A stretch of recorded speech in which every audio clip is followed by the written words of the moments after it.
and welcome to the Tao of Our Understanding Recovery Podcast. My name is Omar Pinto, the host of the Shair Podcast and a founding member of the SRC, the Shair Recovery Community. In the SRC, we have a number of live online recovery meetings every week on a number of different topics. This podcast is only one example of the content provided to our members. In this meeting, a chapter of the Tao Te Ching is discussed every week as to how it relates to recovery. I hope you enjoy this week's podcast episode. Hey guys, this is Buddy C. Welcome to the April 22nd. I don't have my computer up. My computer's down. Craig's in charge today. 23rd. 23rd, okay. Tao Te Ching meeting for the Shair Recovery Community. We have Marla and Cindy and Terry and Kurt and Rob and Craig. I think that's everybody, isn't it? Yeah. Okay. Welcome, guys. Craig, would you like to just read for us today, being that we're a little scattered? Yep, just give it 2 seconds. Just 2 seconds till I get it up. Right, so 78th verse. So first translation, nothing in the world is as soft and yielding as water. Yet for dissolving the hard and inflexible, nothing can surpass it. The soft overcomes the hard. The gentle overcomes the rigid. Everyone knows this is true, but few can put it to practice. Therefore, the master remains serene in the midst of sorrow. Evil cannot enter his heart because he has given up helping. He is people's greatest help. True words seem paradoxical. Second translation. Nothing under heaven is softer or weaker than water, and yet nothing is better for attacking what is hard and strong because of its immutability. The defeat of the hard by the soft, the defeat of the strong by the weak. This is known to all under heaven, yet no one is able to practice it. Therefore, in the words of the sage, it is said, he who bears abuse direct against the state is called Lord of the altars for the gods of soil and grain. He who bears the misfortune of state is called the King of all under heaven. True words seem contradictory. Third translation, water is the softest and most yielding substance, yet nothing is better than water, for overcoming the hard and rigid because nothing can compete with it. Everyone knows that the soft and yielding overcomes the rigid and hard, but few can put this knowledge into practice. Therefore, the master says, only he who is the lowest servant of the kingdom is worthy to become its ruler. He who is willing to tackle the most unpleasant tasks is the best ruler in the world. True sayings seem contradictory. In the fourth translation, nothing is softer or more yielding than water, yet given time it can erode even the hardest stone. That's how the weak can defeat the strong, and the supple can win out over the stiff. Everybody knows it, so why don't we apply it to our own lives? Lao Tzu used to say, take on people's problems and you can be their leader. Deal with the world's problems and you can be a master. Sometimes the truth makes no sense. Thank you, Craig. Thoughts, guys? Just the usual Lao Tzu references to the importance and strength of water. How water not sinks, but rises to its lowest level. A yielding and softness and strength at the same time, because water is so powerful. It's deceiving, isn't it? Because it appears to be very weak, but yet it's very powerful. You know, it's just paradoxical in its nature. I think that's why Taoism uses water so much, is because it's everywhere, and it was an easy thing for people to see and relate to. Derek Lynn has some really good comments. Water appears to be the weakest and softest thing in the world. It always conforms to the shape of its container. Pour it into a bottle, it's a bottle. Pour it into a cup, it's a cup. Water is the ultimate symbol of the yielding and flexible aspect of the Tao. We only have to look around to see how water has carved ravines and canyons out of mountains all over the world. Water is the universal solvent. Nothing can replace it. The observation of water teaches us that despite a yielding, humble appearance, the weak overcomes the strong and the soft overcomes the hard. This is a principle that we can all understand, yet somehow we cannot put it into practice in real life. We still have a tendency to meet force with force. When someone yells at us, we yell back louder. When someone trespasses against us, we retaliate in full measure. How should we react to humiliation? To accept it calmly requires far more strength of character than to respond with hostility and aggression. Remember the power of water and let it guide you to yield and overcome. What happens when we encounter misfortune? If we can be like water, then we too will have the depth of character to contain difficulties and disappointments. Keep the lesson of water with you as you handle setbacks in your life. By embracing and the seemingly weak and soft, we gain personal power. This is a truth that at first glance appears contrary to expectations. Comments? I get the impression that water's quite patient. Water responds instead of reacts. Yeah, I think a lot of times it endures most things. And it's like anything else in the doubt. It doesn't really resist. It just goes. It goes wherever it wants to go. Where it goes, it yields. That's the difference. When we're attacked, we attack back. When we respond with more power, we don't see the strength in yielding that water can show us. It's a real, for me, if we look at the translations, it talks about the strength of the master. He remains serene in the midst of sorrow. Evil cannot enter his heart because he has given up helping. He is people's greatest help. What would giving up helping mean? Maybe, I would think, giving up directing, giving up puppeting. You know what puppeting is? That's what I always like to do, is be in charge, but no one really know I'm in charge. Kind of stay behind the scenes, but yet control everything. That's my mode of operation, to be the director, is to be in charge and no one know I'm really doing it. That kind of thing. Pull the strings. That's what I always like to do. That's where my ego pops out. And then sit back and listen to everybody talk about how great it is and no one know I was the one that did it. I love that. My ego just goes crazy with that. It's kind of like what nature does. It's in the background, but it's controlling everything quietly. Yeah, very much like God or nature. Yeah, but that's how Buddy becomes God, is by doing that kind of thing. I used to run an investment association, and I had an MC and all these other people, and we had a lot of people who came, and I just stand back in the back and listen to everyone talk about how great everything was. And I love it. Never say a word that I was the one that was behind it. You know, that was how my ego really liked to pop out. But this idea of he has given up helping. Another translation of that was, he who is willing to tackle the most unpleasant tasks is the best ruler in the world. Again, humility. Yeah. Takes on people's problems, and you can be their leader. I suppose you could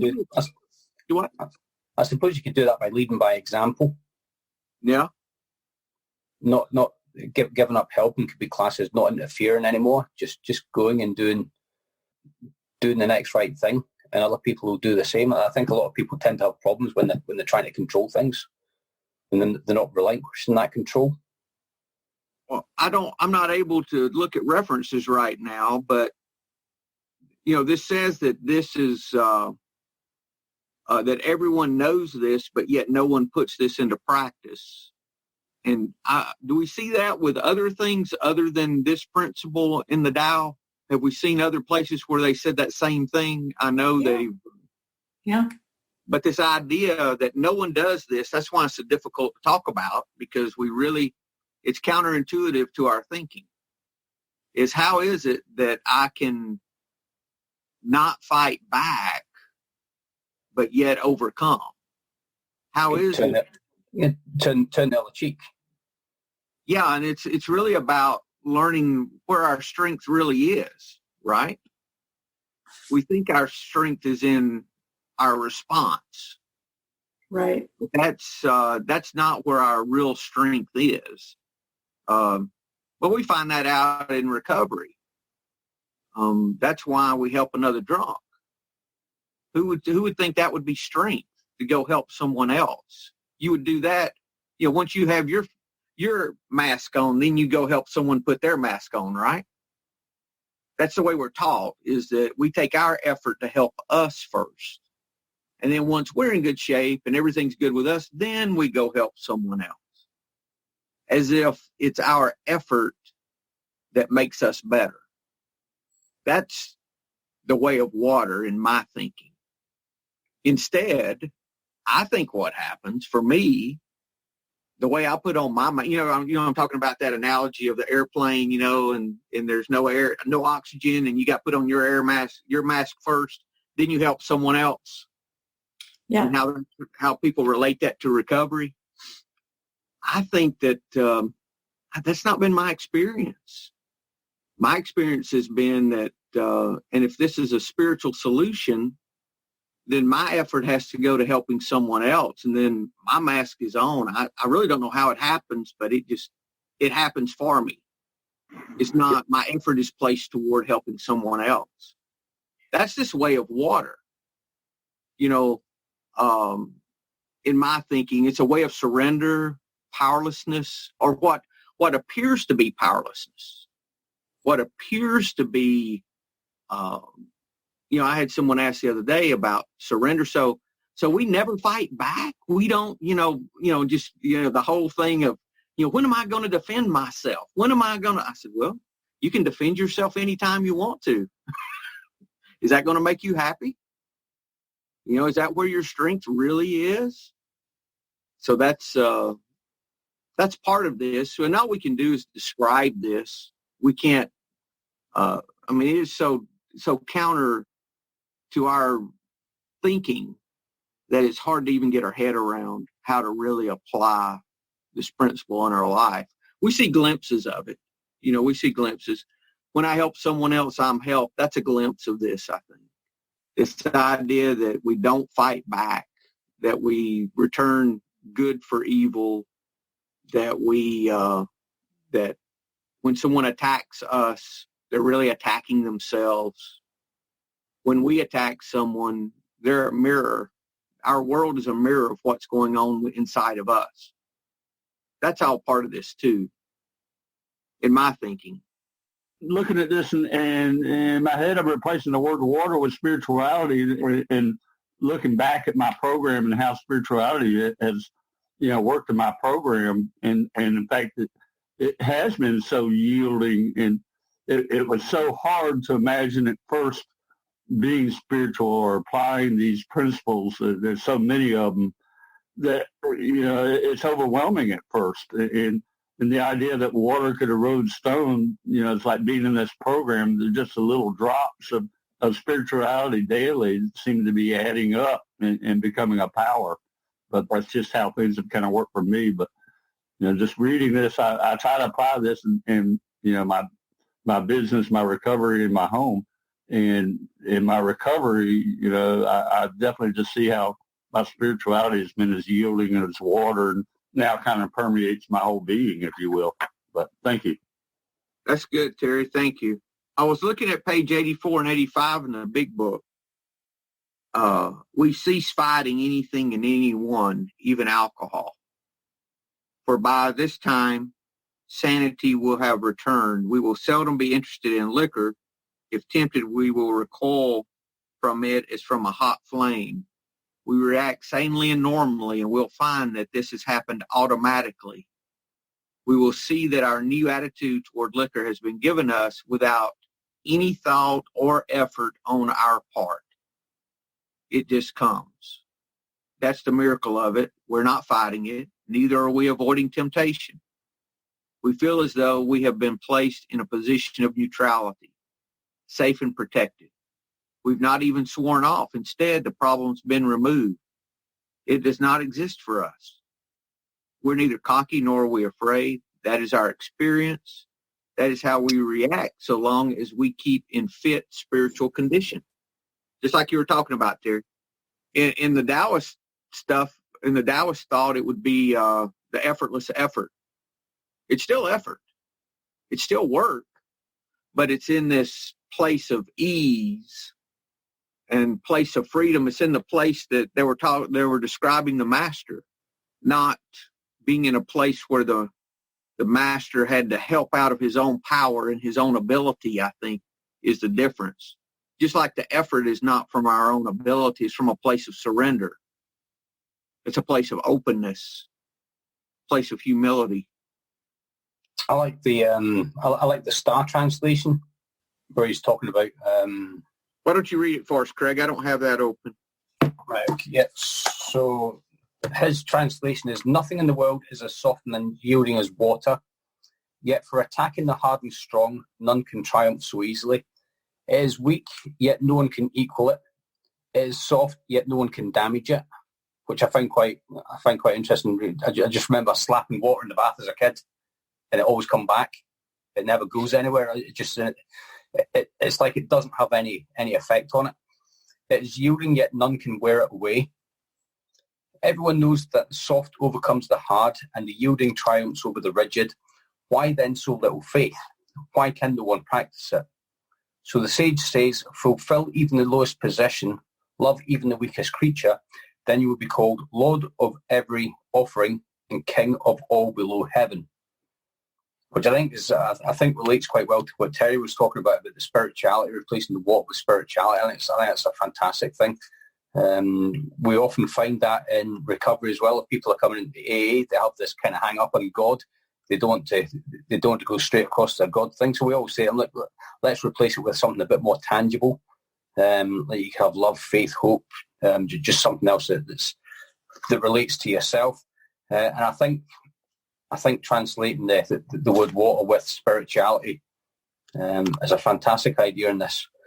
I found that a lot of times when I was struggling with my addiction, when I was struggling with my alcoholism, I would find that by constantly thinking about not drinking and doing activities that didn't include drinking, I was always subconsciously thinking about drinking. So the idea was always there that I was just constantly thinking about drinking. So I found it harder and harder and harder to do it. So I kind of flipped it around and I started thinking about recovery, started thinking about sobriety, and I started thinking about this life of a purpose without bondage and a life of freedom. And I think that kind of relates to water as well, or the idea of the water and the spirituality. And this, I think if we just practice that side of thing, like the stronger side of things, then the weaker side of our lives, like the addictions, they tend to wear away. It's almost as if we outlast them, which I think water would probably do against, if you look at things like erosion, water usually outlasts something hard and immovable. It kind of eventually gets through to it. Hey, Craig, could you substitute love for water? Nothing in this world is as soft and yielding as love. Huh. Wow. That's the thing about a higher power in recovery. What I'm finding out is, we always say it's not important what you believe in as long as you believe there's a God and it's not you.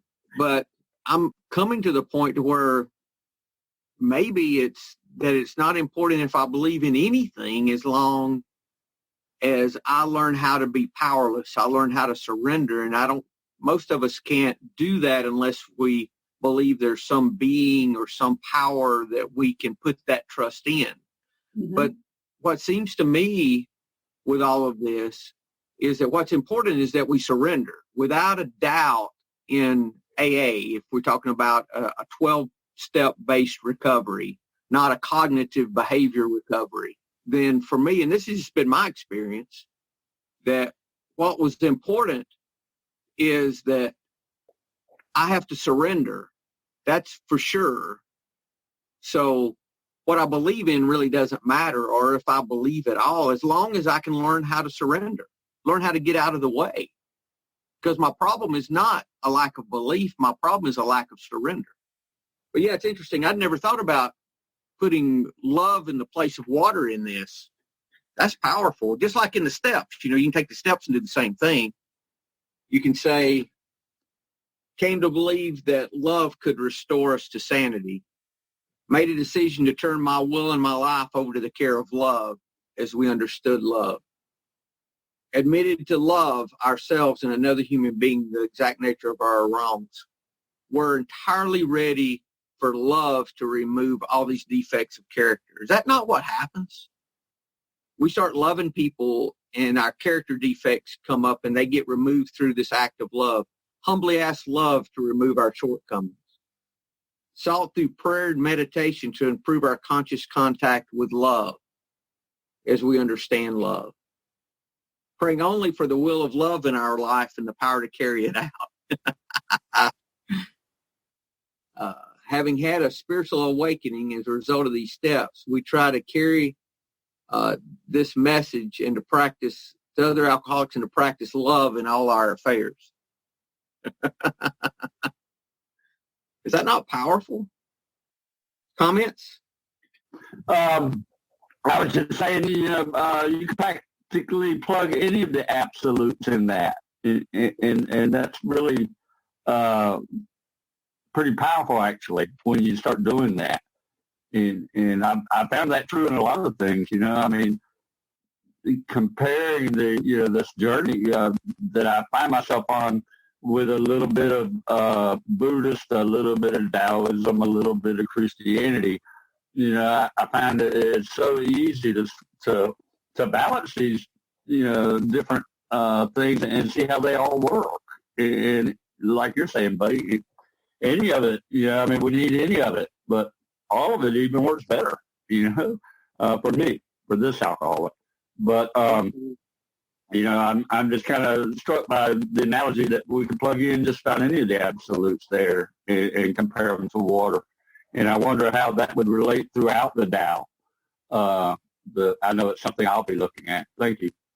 Well, anywhere that we see the Tao, we could replace that with love for sure. Because we think, or personally, I think, I can't speak for y'all, I think of this as a force of love. And the reason I do is my life's better when I love people, not when I hate people. So that would tell me that this force that I don't understand is somehow some positive force of love. So if that's the case, that's all I know. And someone was asking me the other day, they were debating some after death thing. And I said, I don't waste my time even thinking about that stuff. I said, I want to hear what I can use right now. I know my life's better when I love people. So I'm just going to do a lot more of that. And the rest of it will fall into place. So that's what this water's talking about. And this is the thing about water too. Think about this. If you try to fight water does not fight back. It just keeps doing its nature. It just keeps doing what's natural for it. And as it does what's natural, which is to take the path of least resistance, to fill the low places. That's like the ocean's the greatest body of water because it's the lowest. So that whole idea, and somehow we can, and that really emulates love too, because love takes the same approach water does. So that's good. That's good. Yeah, that is good. Any comments? I've never seen water angry and fight back. Like, oh, that water's mad at me. Water doesn't get mad. It just keeps going and doing. No matter how many times you fight water, what does it do? It just takes the path. It does its natural thing. I'm also reminded of of, if you're relating water to love, I'm also reminded of,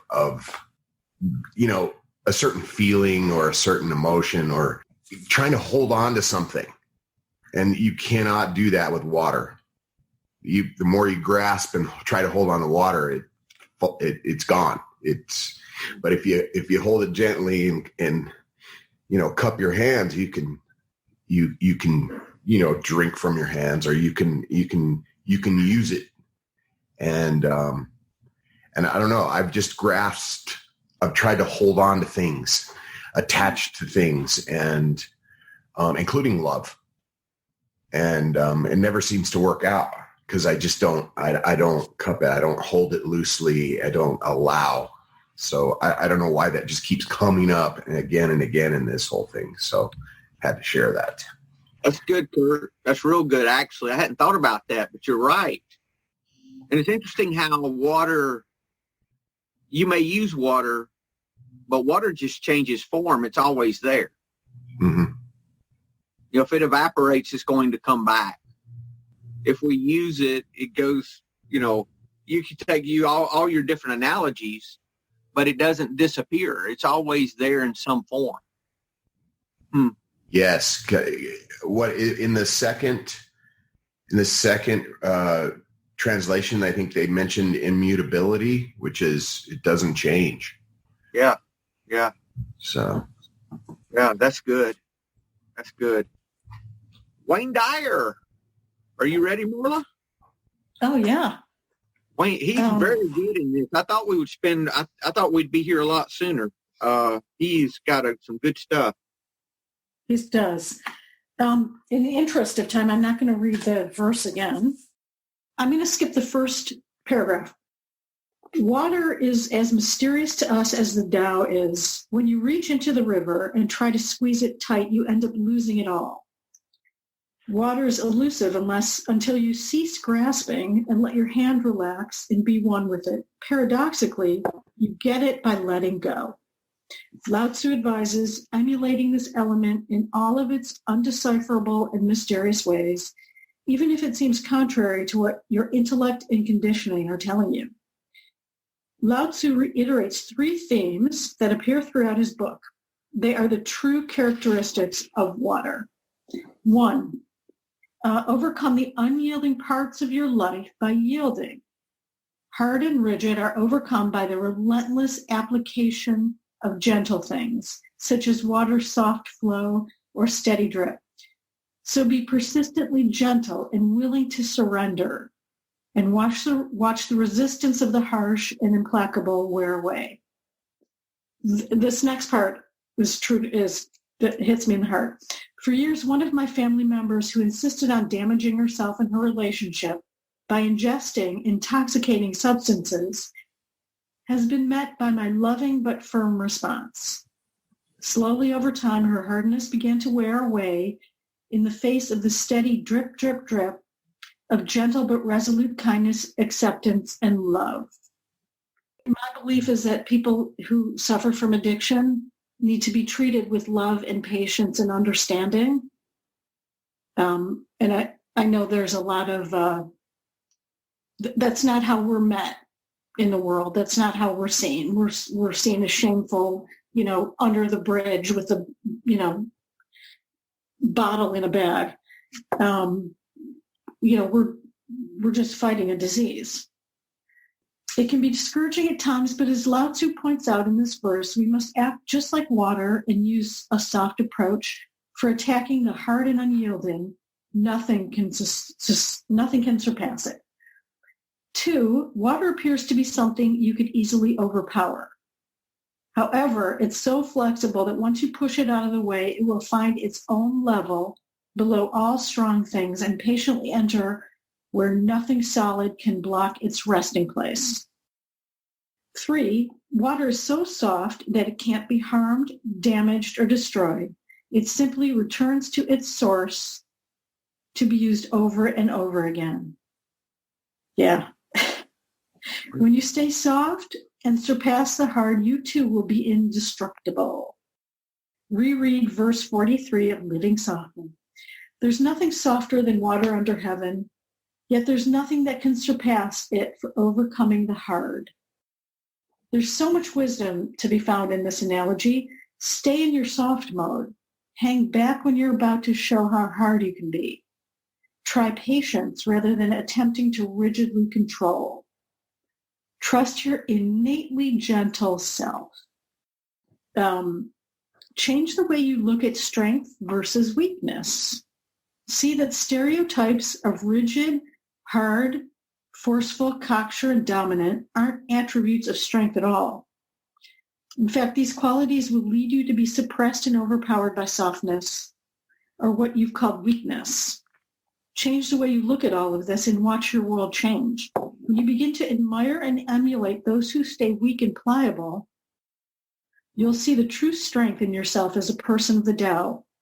Give up interfering and helping. Opt instead to stream like water, gently, softly, unobtrusively, wherever you're needed. Be soft like water. Like water, flow everywhere there's an opening, rather than attempting to dominate with your forcefulness. Soften your hard edges by being more tolerant of contrary opinions. Interfere less and substitute listening for directing and telling.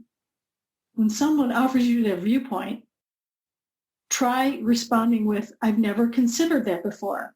Thank you. I'll give it some thought," which is what namaste means. Do the Tao now.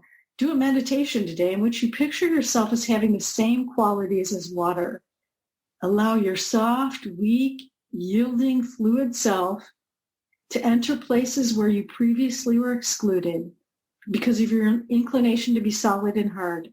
That would be a hard meditation. Flow softly into the lives of those with whom you feel conflicted.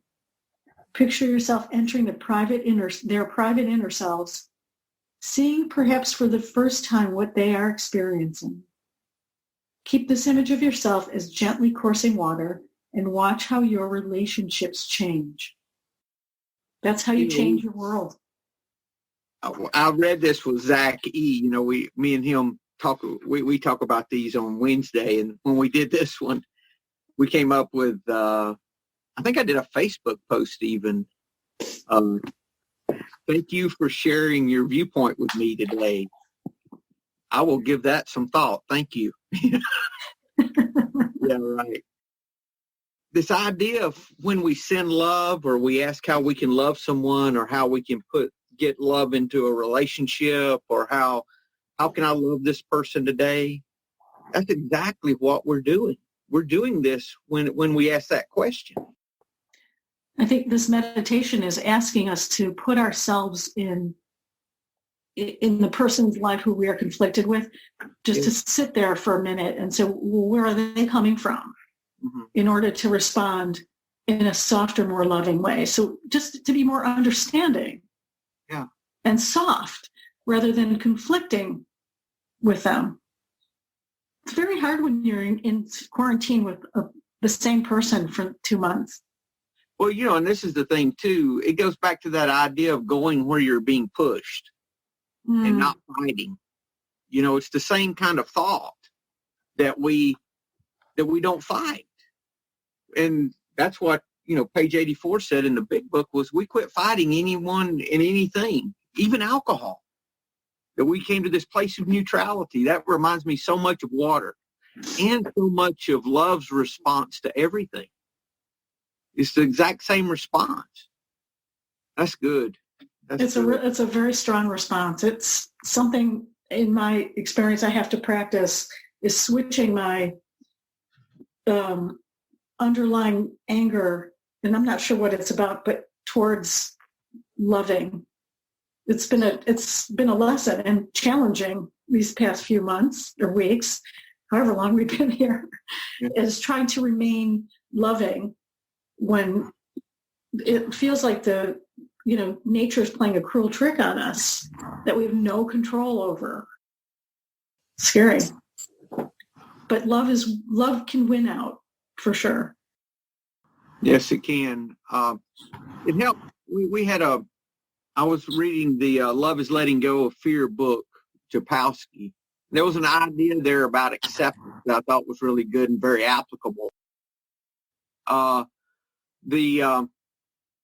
The idea is that for us to accept, not only do we accept the people as they are, if we can get to the point that we would not change them even if we could, that really lowers all resistance to and I thought, there's no way I can do that. And there was some little something, I don't even remember exactly what it was that my wife did that, I would not try to correct her, but I said, that's okay, I tolerate.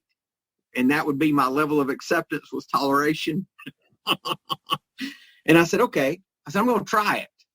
So I wish I remember. It was some little like quirk with the TV, something odd she did. Little things. I said, okay. I said, I'm going to, I wouldn't even change that about her if I could. I wouldn't even do that. And me just saying that gave me this level of acceptance I didn't even have. Like, there was resistance there that I didn't even realize was there. So it's crazy how just some little bitty shifts we can do will make some major differences. And I think I would agree with Marla where, this is a true practice, just like meditation or prayer or any number of things we do or try to do on a daily basis. Because, I'm going to come up short some days. I'm going to, I just discovered a new defect, and it's not new, but it's new to my awareness. And I've always prided myself in my stubbornness, because I get things done with my stubbornness. I don't give up. I don't quit, kind of thing. But there's a shadow side to that. And the shadow side is wanting to be right and exercising my, my control, or, things should be this way. And do I really know? Do I really know how they should be? And like Wayne Dyer says, it's about surrender. But the way I grew up, it was very, you had to fight.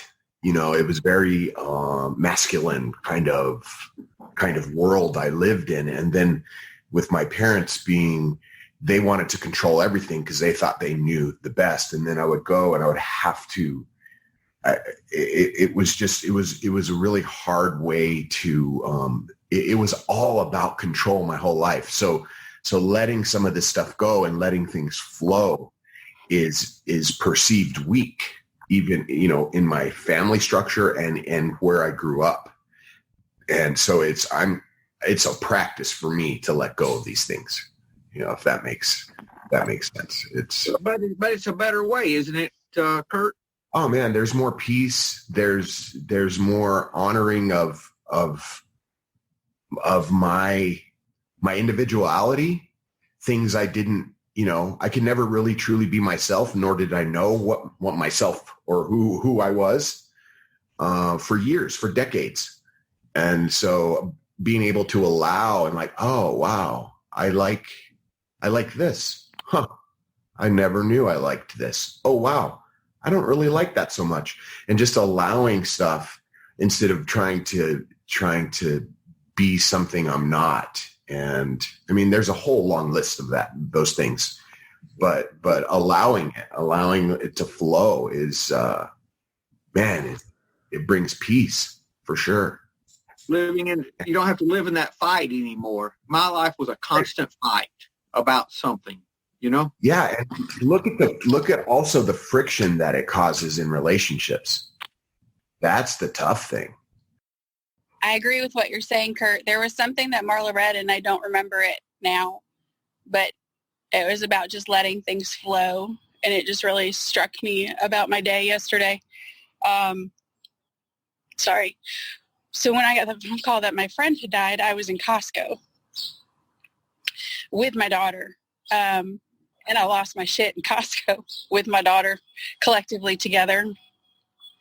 And I've been very struck by the fact that, when I was a kid growing up, like it was like you could grieve for a certain amount of time and you could grieve where you were, or like in private, but not publicly embracing your child in the middle of Costco crying, which, by the way, if you do that, social distancing will occur very quickly because people will be like, I got to go to a different aisle.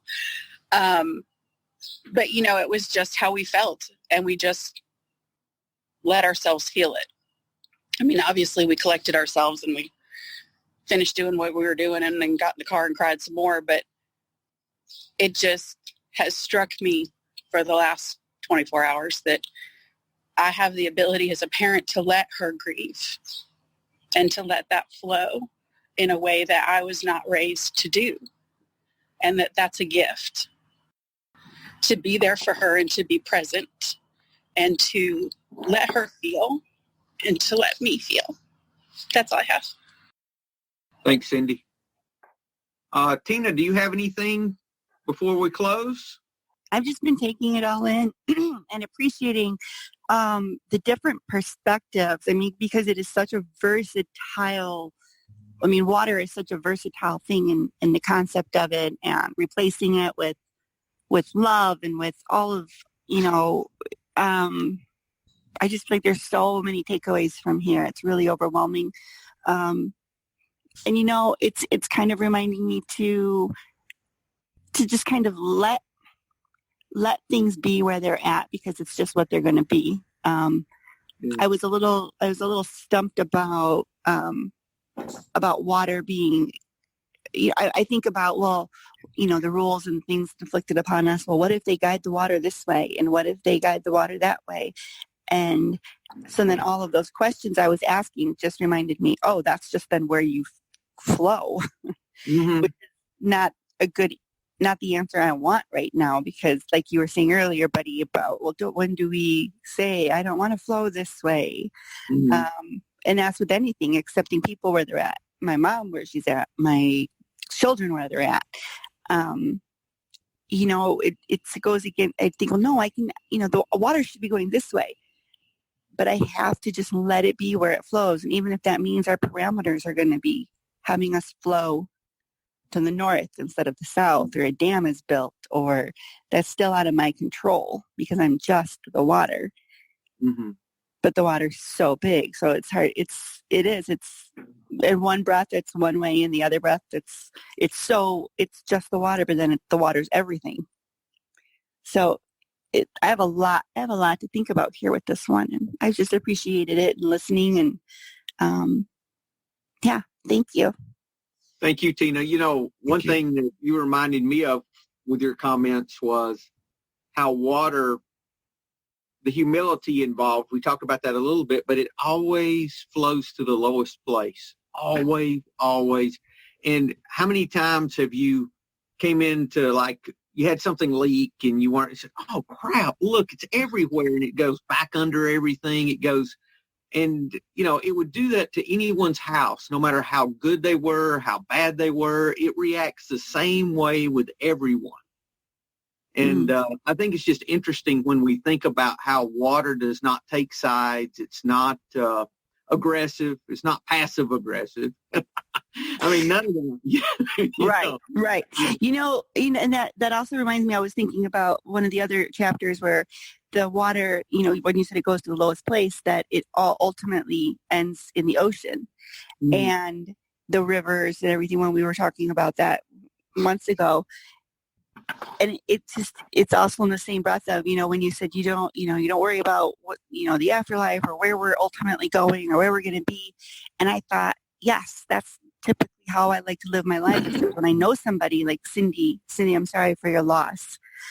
When I think about somebody who has passed, and that's the only thing sometimes we have to hold on to, is I had a friend pass of cancer recently, and that was the same stage as I when we both got diagnosed, and she left 2 little boys behind. And all I can think is, well, maybe she's in a better place. It was comforting to me. And so that's in the instance that I do have to think about where we go, because I've never, again, gave it, I try not to worry myself about that. But when it's a need, then I do. And so that can kind of also go with the ocean thing. We all kind of, flow into the same place, but we're all connected. So yeah, when you brought that up, I think that's a huge huge one too about the other things that the Tao has said about water. You can kind of put all the pieces together. And I like that idea about that you were talking about, that, you know, the ocean's the largest body because it's the lowest, and it continually gives back to the rest of the earth, to all the other bodies of water, to all the other places. It gives back continually, just like water does. You know, that's how water works, you know, and it evaporates and goes through the water cycle and all of that, but it's continually giving. So, and then that reminds me, the last thing I wanted to say was the concept of water and how the world is made mostly of water and our bodies are made mostly of water.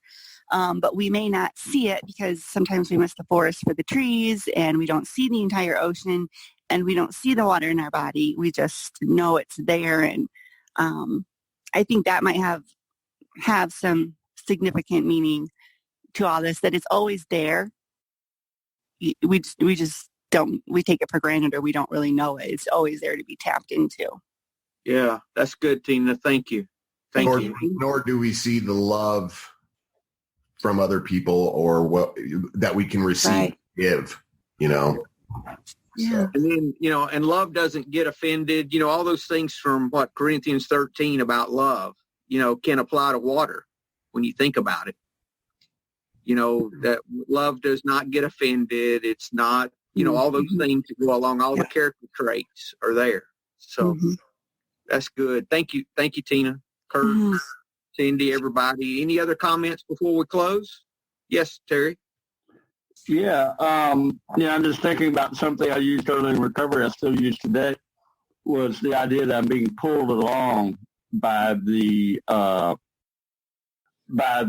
absolutes. And I use it in just about every doorway I go through. I see the word pull and I change it to P-U-H-L. And that allows me to kind of remind myself of the, you know, to be genuine, honest, unselfish, and loving. But, you know, that's just a trick I've used that's really worked well for me, is the idea of being pulled along by those principles. Thank you. Thanks, Terry. That's good. Anyone else before we close? All right, guys. Well, thank you all for a great meeting. But thanks, guys. Y'all have a great week. Hello, this is Buddy C. I wanted to make you aware of several recovery-related resources that I've posted in the episode description. These resources include a list of recovery podcasts, a free sober meditation app, daily recovery email, shared Google Recovery calendars, and how to join the SRC and attend this meeting live. Hope you put some of these resources to use and have a great week.